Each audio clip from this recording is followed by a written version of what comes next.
We've had lots and lots of questions from people asking about printing. So we know that there's a definite resurgence of people who want to have their images printed, which is brilliant news because a picture belongs out there on the wall or in your hand being enjoyed. Now, I use two different professional labs for all my printing needs. One is Paul Williams. He prints on top-end, high-end digital inkjets. It's a very professional service and it's beautifully done. Now, you're not going to get wonderful looking images out of your home desktop printer unless you spend a lot of money and go to a lot of trouble to calibrate and make sure it's right. I'm much too lazy to do that sort of thing, so I send it either to Paul or to Pro-Am Imaging in Yorkshire. They don't use inkjet, they print on silver halide paper, just like in the old days. Only instead of the light coming through a negative to expose the paper, it comes from a digital file via an LED. The paper then trundles off through the chemicals just as it always used to. And I have a real genuine photograph in my hand.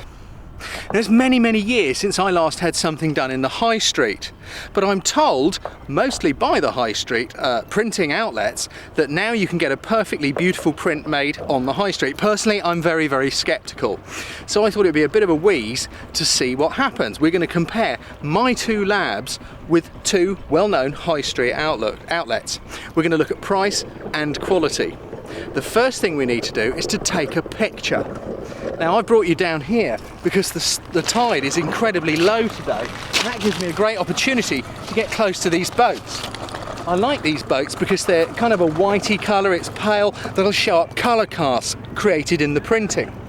So the first thing, let's take my shot. Now, I'm not using a raw file or anything like that. I'm shooting a good old-fashioned JPEG. I might do some very basic post-production on the computer, but what I'm looking for is to get back what I see on my screen coming back on my print. Let's get on and take the picture. I quite like the reflection of the boats in the water. Don't mind getting your feet wet. I want to get in here a bit. There we go. I want to get my vertical straight, so just line that up. I want a bit of a reflection of the boats, lots of sky. That's splendid, that'll work nicely. Let's go and do a bit of very, very basic post-production and get it off to be printed. So we're back at the ranch. I've got the picture downloaded off the memory card and I've got it in the computer. So I'm going to bring it into Photoshop. Now, I use Photoshop because that's what I use. I do this for a living. But it doesn't really matter what your image editing software is. You should still be able to do basic tweaks. And that's all I'm doing. Basic post-production. I just want to get the picture looking the way I want it. I'm going to adjust the densities. That's how bright or dark it is. Check the colours. And that's about it. How do I know they're the right colours? Because my monitor is calibrated. I go on about this a lot. If your monitor isn't calibrated, calibrate it. Because there's no way you can do this if your monitor isn't displaying the right colours. Go and watch the colour calibration, monitor calibration film. You'll see what I'm on about. Here's our picture. Let's have a look at it. Doesn't look too bad, to be honest with you. I'm just going to check the levels. This is density, really. This is the histogram, and looking at it, it could do with a little bit more punch, a bit more contrast. So I'm going to make it fractionally darker in the dark areas, make the bright areas a little bit brighter. There we go, and you'll be able to see if I just flick between. Yeah, that's just kind of cleaned a little bit of a fog off it. That's quite good. I'll brighten it a little bit more. I like a nice bright, shiny picture. Good. I would say that that is very, very slightly coldly blue. I want to add a little tiny bit of yellow, so I'll bring up the colours, add a little bit of yellow to the mid. That's better. It's just warmed it up a bit. A little bit of yellow into the highlights, and I might even put a little bit of yellow into the shadows as well, and possibly a hint of red into the mid-tones. There we go. It's only a bit, but you see, look at that. When you flick between the two, it's just kind of bit more summery, really. There we go. I would say my image is ready to go now. So what I'm going to do is save it into my final prints folder. So here we go. There's one here. It's called finals. Go into there, save. The reason I do that is I've done my tweaks. I don't want to fiddle with it anymore because JPEGs fall apart if you keep resaving them. If I ever want to print that picture again, I know I've done the tweaks, and all I've got to do is pop it in the computer. So what we have to do next is to send it off for printing. Let's look at the Pro Labs first. At this point, to be fair, I've got to mention colour spaces. There are two. There's Adobe RGB and there's sRGB. Don't go into meltdown about this. I'm only mentioning it to be fair to the high street and everyone involved in the test. Adobe RGB has more colours in it. sRGB has a few less. They're just two different systems. You wouldn't notice if you're using sRGB that it's a bit duller than an Adobe RGB image. You won't notice it with your eyes. It's just, this is the way it works. They're two different systems, like Mac and PC possibly, but they do much the same job. Now I know that my Pro Labs, they say use Adobe RGB. That's the system that they use. So that is the colour profile I've had on my camera to take that picture. Now if it goes to a high street place and the high street doesn't use Adobe RGB, it doesn't really matter. It just means it won't be able to read those additional colours. So I've done it in Adobe RGB because if all the colours are there, you can always lose a few. But if the colours aren't there in the first place, as in shooting sRGB, I can't add them in afterwards. So that makes it nice and fair. To send this picture off to Paul Williams, it's a doddle. I'm going to attach it to an email.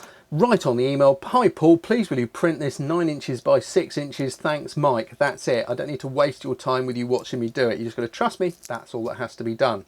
Paul will print it and post it back to me. Pro-Am imaging are slightly more complex. They charge incredibly low prices. They are really cost effective. For a Pro Lab it's astonishing, but I really do like the work that they do. And it's another reason for choosing Pro-Am, because I'm interested to see how they stack up quality and cost wise against the high street. In order to get these great prices though, I have to do some work for them because they're going to print what I send them. They won't phone me up and say, "Mike, that looks a bit odd," which is what Paul would do. They will just print it and send it back and charge me. That's the only way they can do it. They can't fiddle. In order to do that, I have to do a couple of things.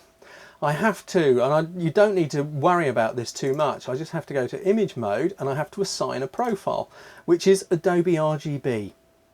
That's a bit like putting a digital post-it note on the back of the picture so that their printing machine can go, "Oh yes, it is done in Adobe RGB." That's all that is. The next thing I have to do is to size it so it's the right size for what they want. If I send it as a big 12 by 8 and I've asked for a 6 by 9 print, they're only going to print a little bit out of the middle of the picture. We won't get the whole thing. Really easy to resize. There are many ways of doing it. I'm going to use the crop tool, and in here I'm going to write 9 inches, and in the height tool I'm going to put 6 inches and set it to 300 pixels per inch, because that is the print resolution that most printers want. Now all I have to do is drag my crop tool across it and double click in there. It's now become a 9 by 6. How easy is that? The final thing I want to do is just have a quick look, make sure the sharpness is alright, and it is. It's absolutely perfect. The last piece of this little puzzle is I have to convert this image to Pro-Am's own custom colour profile, which you can download for free from their website. Again, it's a big scary word. In reality, it's just a click. That's all. You don't really need to know what's going on there technically. They also like things at a strange resolution. They actually want 402 pixels per inch. And in Photoshop, I've created what's called an action. So all I have to do is press one button. It will resize it to the number of pixels per inch that I want and apply their custom color profile. If you want to find out about that, again, visit their website. The link's below the film. Go and have a look. And there's a whole thing explaining how this works and how to prepare image files. What I'm going to do is bring my actions palette in over here so you can see what I'm up to. And there's one here. Pro-Am profile. When I click it, it says to me we're going to change it to 402 pixels per inch. I say OK, and then it also says we're going to put on Fuji DP2 Pro-Am color profile. OK, and it's done. Job done. Once you've applied a color profile, never go back and fiddle with it though. That's the very last thing.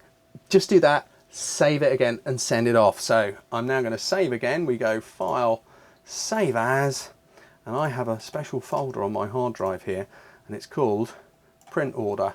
We want a 9 by 6 or a 6 by 9 as it says there, and all I have to do is save it into that folder and it's ready to go. How do I get it there? You can either email it, you can go to their website and upload it, or I have an FTP, file transfer protocol thing on their server, so all I do is drag it in and it appears. So long as I do that before lunchtime, it arrives in the post the next day and I pay with a card. You don't need to watch me doing that. The last one, of course, is to send it to the high street. So all I'm going to do, we don't need that anymore, is get hold of the image in here. We go to the final folder, copy it onto my flash card, which should be here somewhere. There it is, flash drive, and paste. Oh, it's taking its time, isn't it? There we go. Job done. Now all I have to do is go for a ride on my motorbike.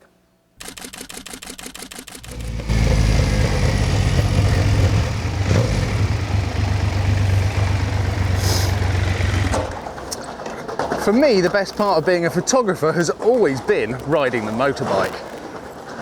Now then, our picture.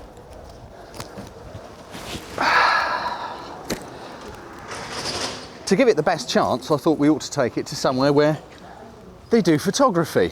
So I'm going to take this in here. And because they're so big and there are branches everywhere, I'm going to take it in here as well. There we go. Got that one, and on to the next.